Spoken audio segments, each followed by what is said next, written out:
I search for adventure, presenting each week the real adventures of real people, people who roam the face of the earth in search of thrills and excitement. And here to present tonight's real-life adventure is Jack Douglas. Thank you very much. Good evening, ladies and gentlemen.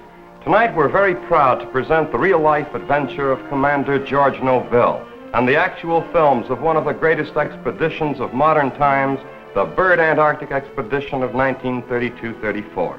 In just a moment, we'd like you to meet Commander Noville in person, and we'll get underway with the actual films of the Byrd Antarctic Expedition after this brief message from our sponsors.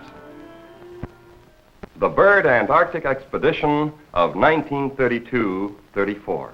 This is the story of that expedition and of the men who gave up 2 years of their lives so that you and I, all of us, might have a better understanding of the Antarctic continent. It is, after all, a vast part of this world that we live in. For 2 years, these men lived in the wretched regions of the South Pole where no human being lives, not even an Eskimo. It's a very great privilege for us tonight, ladies and gentlemen, to present on our program series the actual films of this memorable expedition. And I'm very deeply honored at this time to present the man who served as Admiral Byrd's Chief Executive Officer on this and other great undertakings, Commander George Noville. Commander, greetings to our program, and I meant it most sincerely when I said that we're deeply honored to have you with us tonight. Thank you, Jack. Now, Commander, there may be a few youngsters around who don't know about you, so I wonder, sir, if you'd mind taking over at this point and briefly identifying yourself. And ladies and gentlemen, please listen to this. You're going to hear the record of one of the great pioneers in American aviation and exploration. Commander, if you will, please. Well, Jack, in 1921-22, I served as superintendent of the U.S. Air Mail. In 1922-23, as advance officer for the United States Army Around the World flight. In 1925-26, executive officer of the North Pole Expedition. In 1927, with Admiral Byrd and Burnt Balkan, I flew the Atlantic in the first commercial type of airplane. And in 1932-34, the present expedition. And in 1945-46, the Amazon River. And last year, 4.5 months on the Greenland ice cap. I would be tempted to ask, if I were facetious, what you've been doing in your spare time. I won't. We'll let it pass. That is, ladies and gentlemen, one of the great records in American aviation and exploration. Commander, what were the purposes of the Byrd Antarctic Expedition of 32-34, the films of which we're going to see tonight? The expedition, Jack, was purely a scientific meteorological expedition to determine certain facets of meteorology in the Antarctic continent about which we knew nothing. Now, how many expeditions have you made, sir, to the Antarctic or the Arctic? I've made 5, Jack. I would certainly say then, wouldn't you, ladies and gentlemen, that Commander Noville is certainly qualified to speak on the subject of Antarctic expeditions. We're very proud now to present the actual films of the 1932-34 Byrd Antarctic Expedition on which Commander Noville served as Chief Executive Officer. And here are those memorable films. Our adventure takes place here in Antarctica, the ice continent at the bottom of the world. This is the ship tied up in New York, and we are in the process of loading aboard 30,000 gallons of gasoline, a complete hospital equipment, complete radio transmitting station, 2 cows, and a crew of 56 men. That would be the Admiral, sir? This is the Admiral on the bridge with the meteorologist.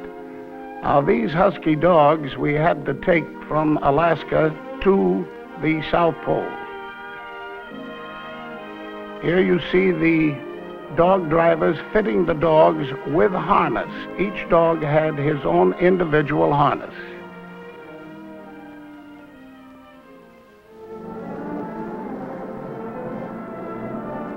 On the way down, we kept all of the equipment in first-class condition. Here you find the men out in the wings of the airplane putting on additional lashings to combat this bad weather that we're running into. We ran into a terrific storm. You talk about the roaring 40s. This is really the wild 60s. You'll notice that these dogs are a little restless.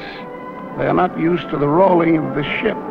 And this one is seasick. He doesn't care whether the ship sinks or not. You'll notice that we're doing considerable rolling. And as a matter of fact, we had a number of people aboard the ship who didn't take it very well. I imagine. Now, those are pretty rough seas. Those were really rough, and when we got down into the ice, it was very, very bad because of the fact that we had icebergs and floe ice to combat. I would imagine, Commander, that your route was down the eastern seaboard, through the Panama Canal, and then down the coast of South America. Would that be right? Yes, about mid-Pacific. Here we're at the edge of the ice. We find that the pack is extremely thick.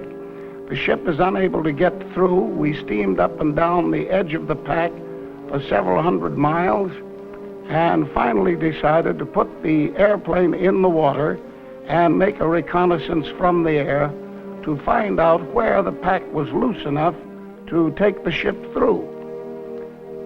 Now, in the high latitudes, we are forced to use the sun compass.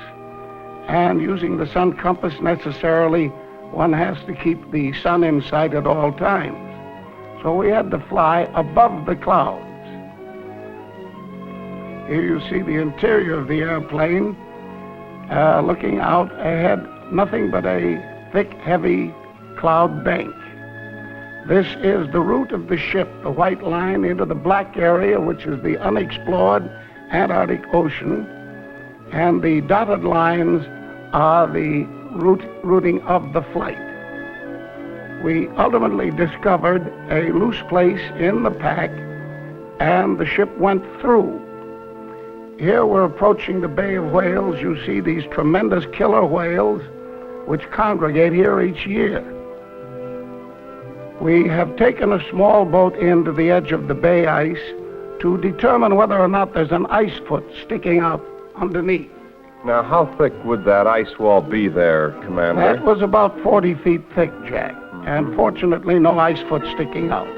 Here is the welcoming committee, the little Adderley penguin, inclined to be very, very friendly. This one doesn't quite know what to do. Now, this bay ice was cracked in some spots. We had to send men out to dynamite it and send it out to sea so that it wouldn't move around the ship. During the unloading period, we kept this boat patrolling the edge of the ice. In the event of an ice break-off, we'd be able to pick up the men and supplies. You'll see the Bear of Oakland standing off while the other ship unloads. You'll note that that bay ice is very, very solid, very thick. Now here we're unloading the tractors on the very edge of the ice, and we unload them with the engines running in order to move them away immediately from the dangerous edge of the ice.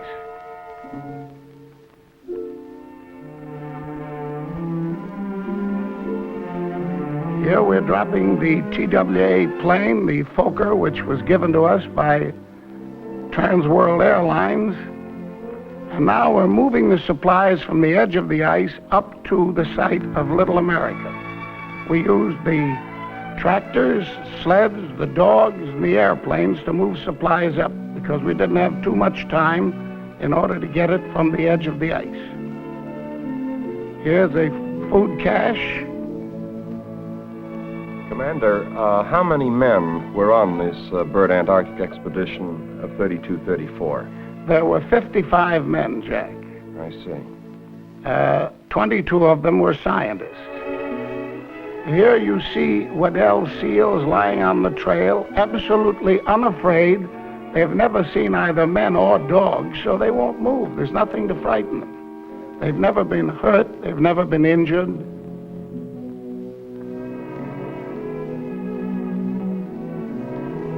Here you see one of the big open crevasses, so wide that we had to build a bridge over it. These are the ever-present hazard in the Antarctic. Sometimes they're masked over and you don't know that you're on them until they break and you fall through. Here we're caching away the fuel supply, and we had to do this caching very, very carefully and mark the spot with a long bamboo pole, because ultimately it was completely covered over. This is the erection of the portable houses, of which we had 7 to house the 55 men. Did they serve you in good stead, these prefab jobs? Oh, they were very, very fine, very warm. This is the generator room where we generated the current for the radio and the station electric lights. And here is the cow barn where the cows lived very comfortably for a year. I would gather, then, that the expedition had fresh milk. Would that be right, sir? You have gathered correctly, Jack. We had fresh milk and cream. Now, these are the buildings before they were covered over with from 12 to 14 feet of snow and ice. And this is what covered them, this continuous snow drift. Here in the background, you see Admiral Byrd's advanced base with the tower sticking up over the top of it. Months later, when we went out to bring Admiral Byrd in, the only thing visible was the top of the tower. Isn't that incredible? Just from those snow drifts. Just from the snow drifts. He was buried under 15 feet of snow and ice. And back at Little America, we are now making dog tunnels. We've got to put the dogs under cover during the long winter night, and we make these tunnels in the snow. These are scientists hewing out a room in the snow for the storage of scientific instruments. Now, each of the tunnels connecting the buildings was lined with food boxes, so that in the event of bad weather, we didn't have to go up on the surface to get food. And we really had some bad weather. You see here a blow on the surface, and during a weather condition of this sort, the men were not permitted away from the camp. The dogs were tethered out, and a dog driver was kept on each tethering chain to watch the dogs. These dogs were invaluable to us, and we had to take excellent care of them. You'll note that they, as long as they can keep their noses and their pads covered up, nothing bothers them. The cold weather doesn't bother them at all. They certainly can take it. They're a very sturdy race, these Alaskan and Labrador Huskies. You'll note that the dog driver coming down the line here has about 60 pounds of clothing on. Temperature's down around 65 below, and the wind is blowing. And during a wind, it's almost impossible to stay outside in the Antarctic.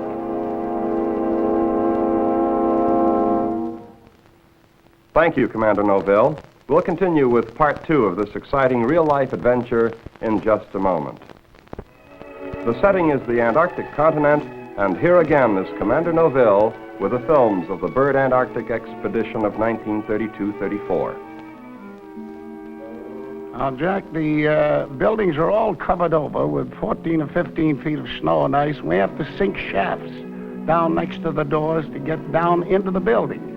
And these are the tunnels connecting the building. I see. These are the tunnels that we lined with the food boxes. You'll note this man is opening a food box. And here we are some 30 feet beneath the surface, having a little coffee clutch. This is the aviation instrument room. And here are the dog tunnels. The dogs each has his own receptacle, and we come through and feed them once a day with 3 pounds of seal meat. But, Jack, we never give them any water. How is that? Well, when they want water, they turn around and eat away the tunnel wall. I see. Every man had a dual purpose on the expedition. This is one of the scientists who was assigned the duty of mending socks. You'll note that this drift still continues. The winter night is just setting in. It's commencing to get dark, and this drift continues day after day, 24 hours a day. These boys are publishing the weekly newspaper. we collected all the news by radio and put it in the form of a little newspaper. This is Dr. Bramhall, the cosmic ray specialist, who took cosmic ray observations 24 hours a day for a period of a year. And this is one of our scientists indicating what we found in frozen ice. We melted the ice down, incubated the water, and this is what we found under the microscope. A pure case of suspended animation. Probably thousands of years old. Thousands of years old. And these are the meteorologists taking the upper air observations to determine the direction and velocity of the wind and the upper air temperatures. Now, Admiral Byrd is out at his advanced base. He's been out there for 5 months, and we've lost contact with him. This is the base you see before it was covered. We've lost contact with him. We've commenced to get worried. There seems to be a very critical situation.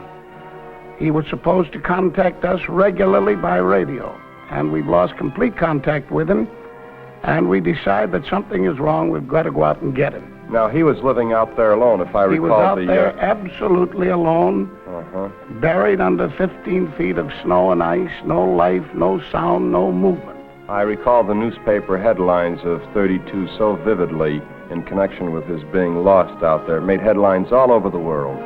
Well, it was a terrific situation. And here you see the tractor party starting out to locate advanced base, which was very difficult during the winter night.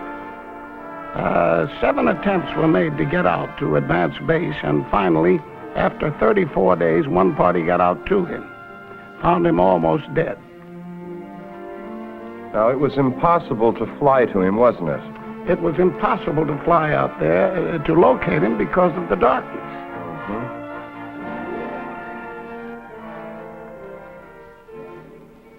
So that actually it was over 30 days from the time that you first began to suspect that something was wrong until you actually found Admiral Byrd. It was 34 days. Now, how is it that you don't have pictures on actually finding the Admiral there alone at Little America? It was a critical situation. We had no time to take pictures. We had to get in, get him, and get out in a hurry. Surely that's understandable. The daylight has returned, the sunlight has returned, our visitors are back, the penguins, and the dogs seem to resent it. The penguins keep getting mixed up with the dogs all the time. Whoops. And watch them go. He got himself scratched up there, didn't he? Yes, that mark on his breast is a slash from one of the dogs. This is an emperor penguin. He's about 3 feet high, pure white and jet black. Here we are dismantling the hangars, the snow hangars, in which we stored the airplanes all during the winter night. We're going to dig them out, recondition them, and put them in the air. It took us about 2 weeks to get the aircraft in condition. We got all the supplies aboard each aircraft and prepared for the following exploration season. This is the Fairchild out on a reconnaissance trip. Now, we had a number of these Waddell seals, some of them weighing up to 700 pounds, around the camp, and we wanted to find out where they went when they left the Antarctic, so we put brass tags on them. You'll note this fellow is checking the seals. And here are some of the penguins. They look rather bedraggled because they're molting. We brought these back home with us and turned them over to zoos in the United States. The little fellow is an Adelaide penguin. And now the flag is broken for the 1934-35 exploration season. We have over 225,000 square miles of area to cover by airplane, dog team, and tractor. The dogs are brought out. They see the sunlight for the first time in 6 months, and they're a little bit wild. Although they actually almost seem to come forward for the leash, as that one did. Well, they know that they're going to run. Probably glad to get out of there. They're glad to get out of the hole. Here's a Waddell seal and her pup. They're very, very cute. They make good pets if they didn't grow so large. During this exploration season, we had 4 aircraft in the air continuously. We had this large Curtiss Condor, and you'll note that inside, it's not too comfortable. It's pretty cold inside that airplane. It seems pretty well packed with all kinds of scientific instrumentation as well, isn't it? It is very well packed, not alone with scientific instruments, but with navigational gear, photographic equipment. This is the return from a flight. Dr. Polder, the Admiral, and myself. And it was a rather long flight, a flight of around 1,400 miles. Now, these airplanes stood up very, very well without too much attention. I hear the dog team parties going out.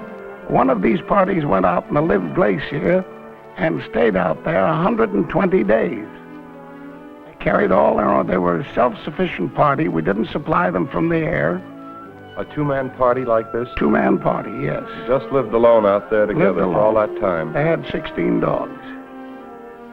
They had radio equipment. They kept in touch with the base continuously. Here are the tractor parties going out. We had 6 of these parties in the field. You'll note this is pretty rugged terrain here. This is photographed from 8,000 feet. And you see great open crevasses, very rough surface, and very few places to make a forced landing. From the air, they looked almost like ordinary ski trails, didn't they? And Yes. They must be mammoth. They are. They're 1/4 mile wide. Now, this is the interior of the airplane during flight with the navigator checking position. When he checks his position, gets the exact location of the plane, he then radios it into Little America. Here in the background, you see some of the tremendous mountains, and some of these are actually solid coal, Jack. Solid coal? Solid coal. Now, this is the formation in which the parties went out. They went out in a fan-shaped formation, converging in the polar area, up on the Liv Glacier. And now the ships have been called in. We're getting ready to load and get back to the States. We have to move all the equipment down to the edge of the ice. And you notice that nobody's hesitating in getting aboard. We're homeward bound, and the expedition has been a great success.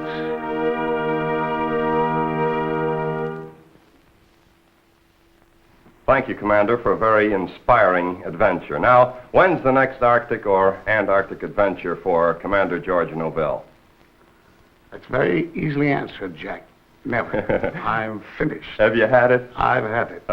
Well, I know that people like you never really retire from hard work, so what work are you engaged in right now, sir? Well, I have a research, design, development, engineering concern, developing armament, missile controls, rockets, rocket launchers. I see.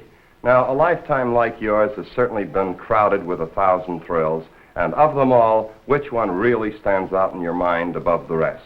That I can answer very easily.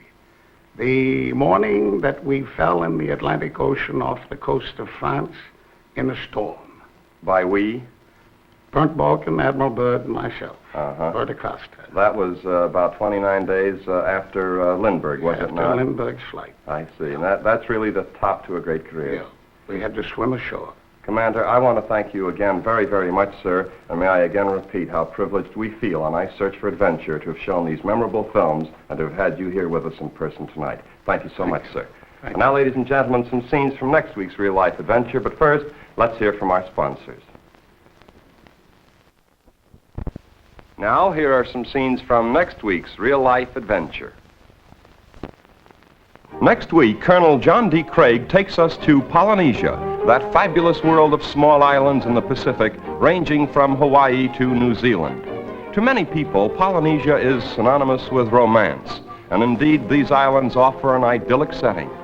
It is here in Polynesia, for example, that we find some of the world's best swimmers and skin divers, men who can hold their breath underwater for 3, 4, or even 5 minutes at a time. This is a world of outriggers and spearfishing, of roaring volcanoes and thundering seas.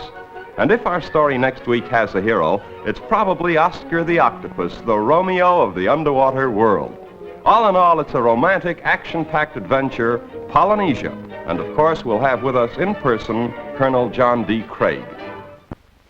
Next week's adventure story is really first-rate. I'm sure you're going to enjoy it very much. And now until next week, this is Jack Douglas saying thanks again to Mr. and Mrs. Richard Hathcock and to you, ladies and gentlemen. Thank you and good night.